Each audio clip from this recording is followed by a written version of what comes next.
trying. Oh, Lowkey trying. Yes, girl. Molly again was not. Wait, hello. I'm so frustrated. Like, girl, why Like, can't you just say sorry? Why can't she get it? Even after the daggone therapist read her like a book.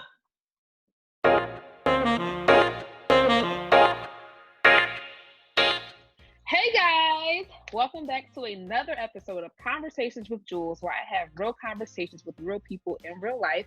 I'm your host, Jules, and before you do anything, I need you guys to go ahead and click that subscribe button. It is right below. Make sure you comment, like, and more importantly, share, because sharing is caring. I'm here for another review, and as you can see, Nishay is not with me today. Unfortunately, she is dealing with a personal issue, so we had to get another co-host. And I got my friend Britney here. You guys met Britney before. Britney is an amazing event planner here in Philadelphia. She works with a lot of different companies. She does a lot of different things. If you guys want to know more about what she does, you guys can log on to either her Instagram at Britney Lane. But yeah, so we're gonna dive right into this episode. We are on episode 9 of Insecure. We are low-key trying to figure out what's wrong with Molly. Listen. Like she's like so clueless. Like I don't get it. Everyone is trying to tell her it was your fault. Right, the therapist, her boyfriend. Like, sis, you wrong. Okay, therapist read her like a book. Like, do you want to be right or do you want to be in a relationship? But she named all of them. She said Dro, Orient, Dad, Victor. Pick one. Which one you want? So like, going down the line, and she's still like, no, Issa needs to apologize. Issa's wrong. No, sis, you need to apologize. Get out your feelings and come on in. Like, oh, but I would be remiss if I say that Nishay isn't right yet again about Lisa. I keep calling this girl Lisa. About Issa, Lawrence, Nate, this whole triangle.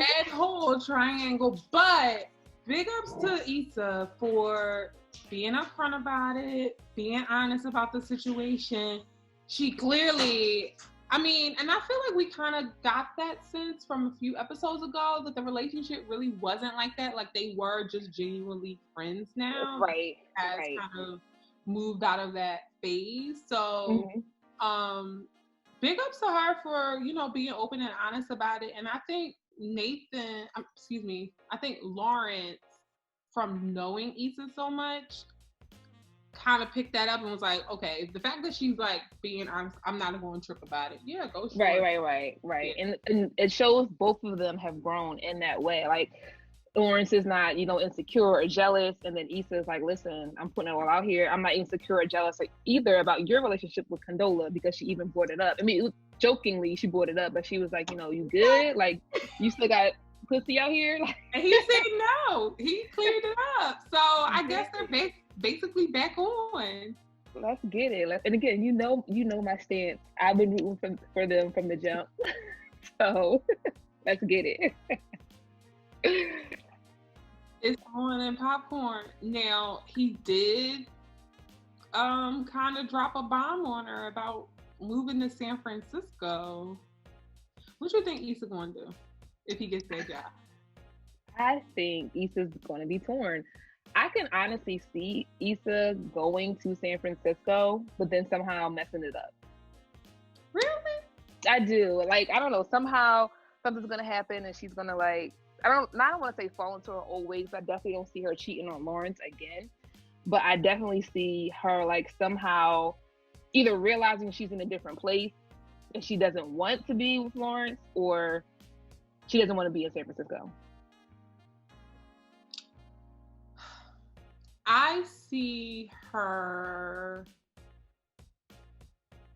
going. Okay. I think that's like the finale of her going.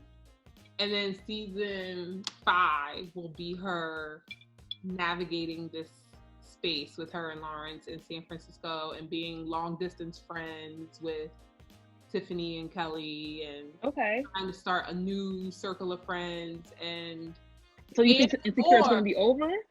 No, I don't think it's going to be over. I just see it pivoting. I see the storyline pivoting into her being a transplant and navigating a new area. You know what else I thought was really interesting? What they did, like this show. Kudos to their writers, and shout out to Kerry Washington for yet another one. Okay, but did you also know the color theme was there again? So in the last episode, there was a scene with Issa and Lawrence standing in front of the neon lights, and one was red, one was blue. And at the end of this episode, Molly had on blue, and Issa had on like an orangish red color, and they were standing kind of in the same. Yeah, did you pick up on that? Well, you know, I am like such a big fan of Shiona and like just what she's been doing this season. Okay. That she had Molly looking like Papa Smurf in that whole blue turtleneck, and everybody else had on short sleeves. But other than that, she been having my girl. I was like, and that's what I just said to my friend. I was rewatching. I was like, they had to have her looking fly because we hate her too much. We had to like something. Right. Because that outfit she had on when she was at the therapist's office. I said, ooh. I was like, who made those pants? Yes. I was like Google like Molly's pants. I was like, that whole outfit was cute. Okay. Yes. And I don't even like white shoes like that, but I was like, this is work. This is a look. She pulled it off. Dang, I lost my train of thought. What was I about to say? No. Oh. I was just saying kudos to like the writing, and I like that juxtaposition of like you see Molly and you know she's in the therapist, she can afford therapy, and like she has someone who she can talk to, and then it shows Issa reaching out to Kelly and Ahmad and not really getting anything. Right. And how somehow, some way, without professional paid help, Issa still made the right decision. I'm gonna just put that out there. I agree. I definitely like that part of it and that turn of events. But I can say I was slightly disappointed that Issa gave in. Because this has been like when we talked about this, when me and Shay talked about this before, but like this has been like an ongoing character of her, like of hers being like really passive and really forgiving and really open. And it's like I really wanted her to stand her ground and be like, no, I'm not talking to you. You did me wrong, and I want you to know you did me wrong. So for her to reach out first was like, come on, Issa. But they didn't bring up the black part. Like I feel like it was still like it was halfway, and I kind of feel like in some way, like Issa's way of reaching out was a little bit of selfishness because she wanted to talk about Lawrence. That's true. And she was the only person that she could talk to about it. Although, from what I grasped, I don't even think they talked about that. It didn't seem like they did because I feel like Molly would have had some other feelings about it, especially when she went back to Andy and talked. I'm sure she would have been like, well, you know that she went back with messy Issa went back with da-da-da-da. So I feel like that would have been her take back on it. I don't think she did, which I mean, good for Issa because then she knows her boundaries and she knows like, listen, this is not the time to talk about that because I don't want Molly to be digging into me and I'm just trying to let her back in. But I just feel like that whole thing, and because it's a little putting out on the table the situation I'm in with one of my friends that I had the channel with before. This is like playing out because this is kind of how it happened. Like she had a big explosion, and I'm like, I didn't do anything, so I'm not going to apologize. But I came to her regardless, and then she's still in her feelings about it. And it's like, if you want to talk about what happened 7 months ago, we can talk about it. But I'm not going to be the one to bring it up because I wasn't wrong. And if you sitting in your feelings, bring it up. Let's talk. I'm open to talking about it, but I'm not going to start that conversation. So. And I think that's exactly where Issa was. It was like, at the end of the day, I miss my friend. And I miss having someone to talk to, but you were wrong. I'm going to give you the time and space to address it. She did. Right. So, and was the one that said, I love you. And I thought that was like, one, it was like, oh, damn it, Issa. But two, I was like, important. Like, we need to be saying I love you to our friends, just like all the time, like hanging up, like, you know. It's important. Not it's just important. with your mom and your boyfriend, but like when you hang your out with friends. I love you. Because that's exactly what that act of was. It was, I remember your drink. Mm-hmm. I want to see you. Let's just talk, have a good time. At the end of the day, like. And you're the only person I want to share this information with. Exactly.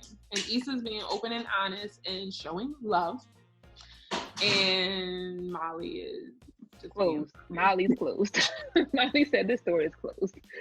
Again, still loving how open and patient Andy is with Molly and him being so like, you know, like, because I feel like, and honestly, I honestly feel like Andrew is going to get to her. All right, this is the last straw, and he's gonna cuss out. He's gonna cuss her out and tell her how he feels and how she's wrong. What? I think it's gonna be, like I said, the ending of her probably getting on that plane to be with Lawrence, and Molly not showing up, and maybe Nathan knows about it that she was leaving, and so Andy knows about it, and Andy's gonna be like, "You ain't know about your friend? Go get your friend." And maybe tell her, read her the riot act. And then we see maybe Molly pulling up at the last minute before she pulls off, like on some Love Jones. He's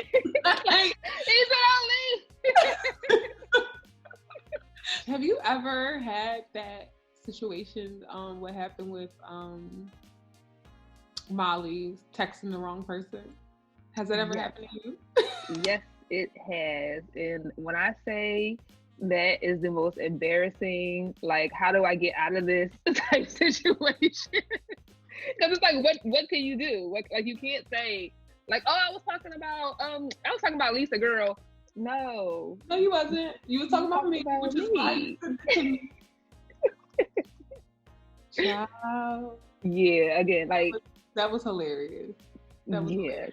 Have definitely been there, and like I said, it's been like one of those. Whoops. Well, now you know how I feel. Do you want to talk about it, or are we gonna move on? Right. And again, they kind of touched on it, but they touched on it in a dagger kind of way. But that was an opportunity for Molly to say, "Listen, like this is what's going on for me. I felt like and they could have talked about it there. I mean, her Uber was pulling up, but still, they could have talked about it there, and they could have gotten it all out. But Molly chose to again put that wall up and shut the door, and now you done lost your friend, girl. So here I am. I was rooting for you, Molly, but now I'm about to drag you again because you messed it up." My God, I don't know. With opening up with Issa and Lawrence, I thought it was one of those dream sequences that was in the end of season 2. Oh my God! I thought it was like one of those, and I was like, "Oh, she's daydreaming," and then I was like, "Oh wait, wait." Let me tell you. So I was watching with a group of people last night, and we had to rewind that back. Everyone was like, "Wait, we weren't ready for that. We were not ready for that. We got to start over." We took a break. Everybody went and made a drink. Like, go get a snack. Hold up, rewind that back, because this was not a dream. We missed something. This was a real deal. Like, it was like, wait, did we miss something? We were like, did we miss something? No, this was the opening sequence. And that damn blue couch just seemed no. Okay. If that blue couch could talk, okay. Hello. So yeah, no. What I didn't like the open, like, well, what do you want this to be? You know what I want it to be. You know exactly why I'm here. That's just men. And I hate it. Like, just say, like, okay, I want to move forward. Even if you say I'm moving forward slowly, I don't want to put a label on it, but this is where I'm happy right here. I'm okay with that, but don't just make it seem like, well, you had the opportunity to say what you wanted and you didn't tell me. So did you. And you know I'm waiting for you. You know I'm waiting for your ass. Like, you know. So that was the only thing I was like, typical shit. Yeah, no, I didn't like that part, how he put that back on her. But he did, like, I mean, he, answered about Condola straight on. I mean, I think they're growth. This is low-key growth. Yes, low-key growth. You better label it. You better label it. Come on, Issa. You heard her. Natasha, Larry. You heard her. After Andy went to the basketball game and Smurfette came and dropped off the food. But he was saying, like, what are you going to do? Like, he's my brother. Are you going to avoid him forever? But to me, I mean, besides what that means, but to me, I was like, is he thinking about a future? Is he trying to get married? Because he's saying he ain't going to go away. This is my brother. So clearly, I mean, I think the vacation, like the fact that he invited her on that trip for Andy, and knowing how he was so standoffish when she was trying to talk about his family and all that stuff, and then like inviting her on a family trip, I definitely think Andy is thinking about marriage and thinking about long term. And so that was a valid question. That's my brother. What you gonna do about it? And some people can argue that Victor wasn't wrong. And Molly was wrong yet again. Right. And like in some cases, and like my girlfriend actually, she made a strong argument last night about it. And how, you don't, like, Molly, why you acting like you never been nowhere? In inclusive resorts, you got to show your key or you already got your wristband. So why you acting up? And you showed up on the tail end of that interaction, so you don't know. You didn't know what happened. You don't know what happened. You saw this. You saw this go down. Here are your towels. That's what you saw. That's all you saw. Exactly. That is all you saw. And like I said, why you acting like you never been nowhere? You needed your wristband or something. Okay, a stamp, the wristband, something. Like there's something that's there. Whether it's purple, orange, like you have. We all know. We didn't even have to be there to know what the deal was. We know what the deal is. We know. And she was being nice by saying, "Show me your key," because she could have been like, "Where's your wristband, sis? Are you even staying here?" Exactly. I say all of that to say there is a strong argument for people who can say that Victor wasn't wrong. Now, was he an asshole by keeping it moving and trying to like see and not recognizing and acknowledging that she was upset about it? Yes. Mm-hmm. But he said what he said. Okay, he said, and he meant what he meant. And then my thing is like, to what you were just saying, like, it's even not his job to console her. That's not his job. He didn't have to. He didn't have to be nice about it. He didn't have to apologize for it. None of that. He, like you said, he said what he said. He felt how he felt. And he said, can somebody pass me a drink? She can go. But you want to pass me a drink? Because I got my wristband on, so. I got my room key. Okay. So what, my ride? Looking around or not. So thank you guys for tuning in to another episode of Conversations with Jules. If you have not subscribed, now is the time. Go ahead and click that subscribe button. It is right below. Make sure you comment, like, and more importantly, share. Today I sat down with my friend Britney, Elaine, Miss Event Planner herself. If you want to check out what she's doing and what she's up to and what event she's planning, you can log on to her Instagram at Britney Elaine, and you can get all your information from her. Don't DM her though, because she's not here for the DMs.